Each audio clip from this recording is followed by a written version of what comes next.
Caio right here. Obviously, in your last performance, I think even you admitted that you weren't 100% going into that after the weight cut in August and then going into that fight. So, I guess physically, how are you feeling, and how's just life been in camp and everything preparing for this one? Yeah, right now I feel 100%. I feel myself again. I get to know myself a little bit more. I dig really deep, get this self-known even better, and I think that's where my power comes from. Because I know myself so much right now. And yeah, 100% motivated, happy, ready to fucking rock and roll. I've seen a lot of your interviews, and you do talk a lot about that self-reflection between then and now. So I guess how much of that played a factor in between then and now? Everything. You play a factor on everything in my life. Being a fighter, being a human being, being a dad, being a husband, being a son.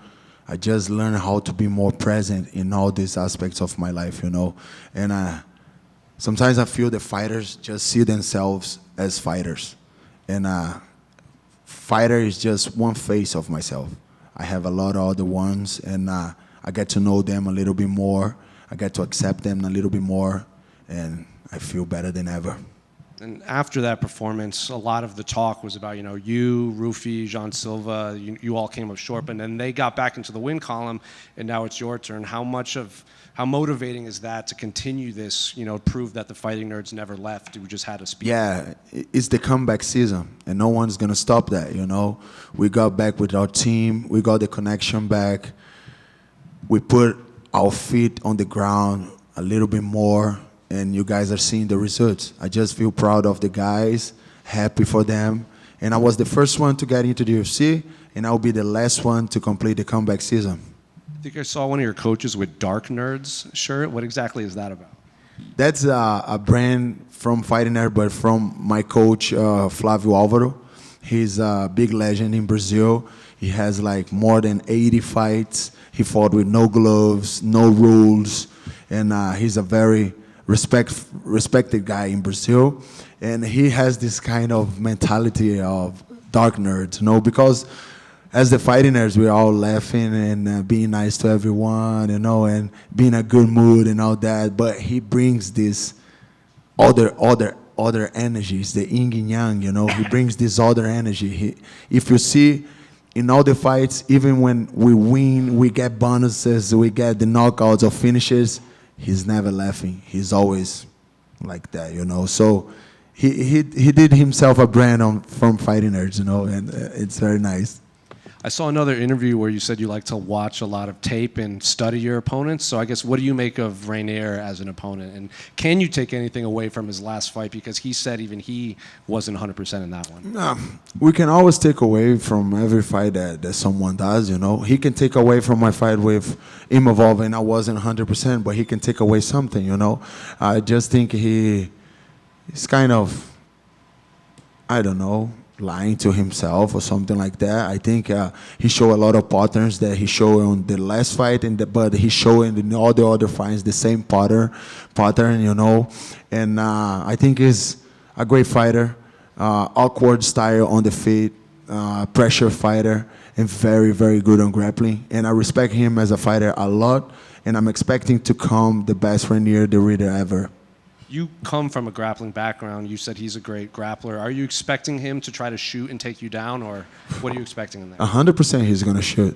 If he doesn't shoot, I think he's out of his mind, because he knows which guys are striker already. With Imavov, one of the best strikers in the division. Look what I did to Cannonier. Look what I did to Paul Craig.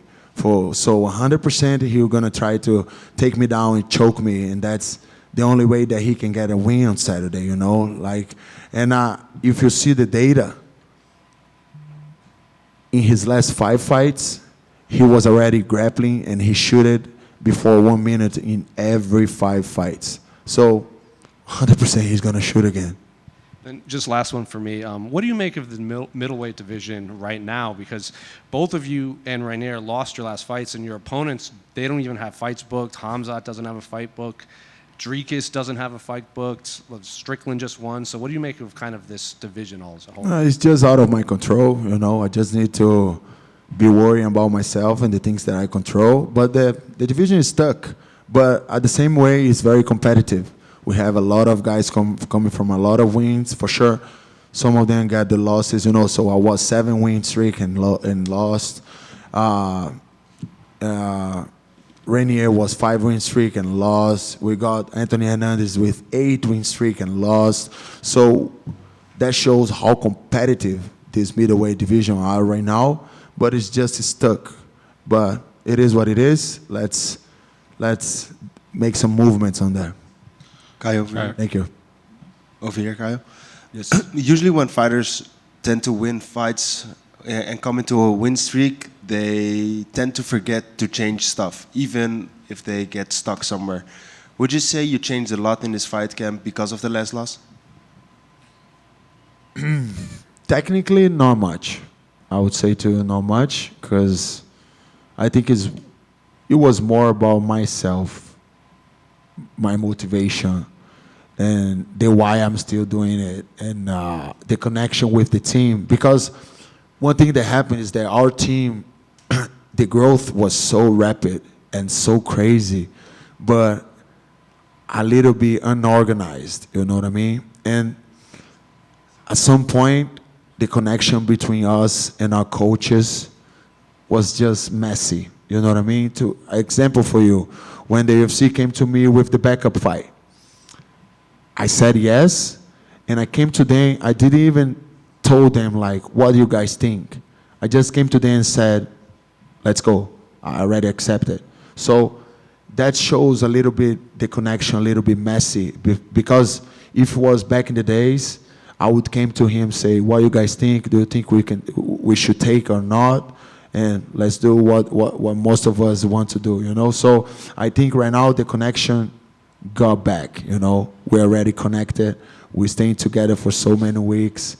We are happy doing that, and this is already reflecting on the fights that you guys saw from Carlos, Rufy, Gene, and it's gonna do the same reflection on Saturday night. Would you say because of the losses, the tension grew, or would you say it was part of becoming more famous and getting all the attention? Yeah, it was way before the losses. Actually, the losses was good for us because make that connection come back, you know what I mean? But right before the losses, we were, maybe our feet were a little bit out of the ground, you know what I mean? We were too much overestimated. And sometimes this puts you in a comfort zone and it's not good for you in this high-level sport. Last question for me. You're a data guy. You all are data guys. You watch a lot of stuff on your opponents. Looking at Reinier, you say he has an awkward style, yet he has a pattern which you see through the fights. Could you take us through it and say, what do you see is the pattern where you could win? No, I cannot tell you that, sorry. No worries. Good luck. Thank you. Caio over here, straight down the middle. Caio, prior to the last fight, there were some people saying, maybe it was a bad idea to weigh in as the backup and then have a fight, do another camp, do another weight cut. Now looking back, do you wish you had not made the decision to weigh in for the Khamzat fight? 100% it was a bad idea, but I don't regret it. That's all I need to say about it. It was an experience. I took the best of it, and I learned it. So why is better in life than learning? Keep learning, right? And then one thing I find funny about you is that I feel like even compared to a lot of other middleweights, a lot of the other top contenders always seem to talk about how much they like you as a person. Caio is so nice, I get along with him. You're obviously very respectful. This might sound odd, but is it ever difficult for you to get fights? It feels like you know a lot of people and a lot of people just like you, so maybe you're not high on their list to get in the cage with. I don't know. I'm here to fight anybody, you know what I mean? But sometimes when you have a lot of options on the table, why you fight guys that are your friends? If it's not for #1 contender sport or go to the title contender or something like that, But I like Brendan Allen, Anthony Hernandez, all these guys, but I would fight them, I think the only guy that I wouldn't fight maybe is Michel Pereira. That is big brother for me. We're very connected, and even Sean Strickland is a very good friend of mine. I really like this guy. They offered this fight already, but it wasn't for number one contender fight, you know. So we did so many rounds in the team that the fight would be so boring for people, you know. But right now is, you know, the division is messy, it's competitive, so I'm willing to fight anyone. I understand this might be a more personal question to do with your friends, but I do want to ask, do you see a day where Jean and Rufi will be friends again?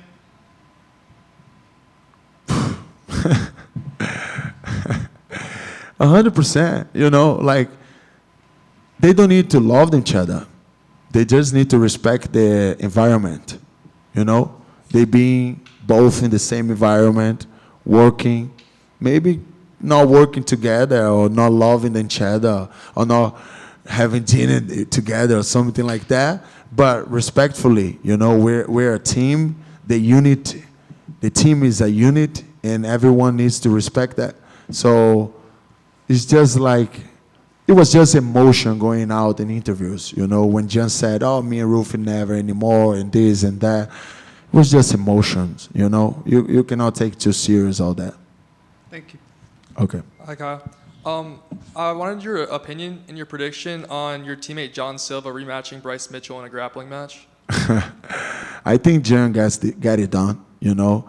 I think people saw him finishing Bryce Mitchell. For sure, it was an MMA fight. It wasn't like a grappling match. But people don't realize how good Gene is on grappling, you know. I think you guys saw the fight against Diego Lopez, and all you guys said, like, oh, his grappling is not good and all that. But to be honest, he got caught off guard. He tried like a spinning shit. Diego is very good at grappling, took his back. And when he mounted him, the elbow made him dizzy. So it's hard for you to grapple and to be technically good and get out of positions when you're like out of your consciousness, you know. So people know, people see, and I think John gets it done. And then also, I mean, talking about yourself, maybe are there any fun matchups that you would do in a grappling match, possibly?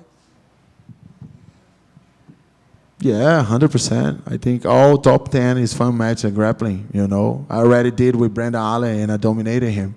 So I can do this to the rest of the division too. See you. Caio, following your loss to Imavov, you posted an expression online that says, defeat teaches, reveals, and builds. So my question to you is, what have you learned, seen, and developed since your last fight? Myself, no. I got time to know myself better. You know, I say that when a guy knows himself so much, that's when he closest to God, you know? And I think I just developed all that, the self-know, get to know myself, be aware of my actions, my words, and my mind, what I'm thinking. And that's the most thing that I developed after my loss. Thank you. Thank you. Okay, just one here. There's some clips going around of the face-off you and Reinier just did back there. What did you see out of there? What was just your takeaways from getting to size him up in that situation? Oh, big guy, very awkward body. I faced a guy like him. It was Abus. He's very awkward, like, you know, long arms and the shoulders very high and all that. But you know, that's the fight business. We are used to that, and nothing to take away like, oh, he was afraid and this and that. I think people just say that to feel more confident, and I don't need that, you know. I think over there was two high-level guys wanting to kill each other and just waiting for Saturday. That's it. Thank you, guys. Let me take a picture with my meta glasses, please. Let's go.